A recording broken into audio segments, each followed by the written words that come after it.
ای اللهی که مالک الملک، مالک تمام ملک هستی، تمام پادشاهی ها، پادشاه پادشاهان میتونی بگی، یا شاهنشاه.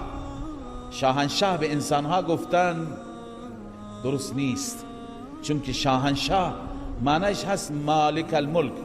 ملک گفتن، شاه گفتن اشکالی ندارد، اما مالک الملک گفتن این صفت اختصاصی رب العالمین است.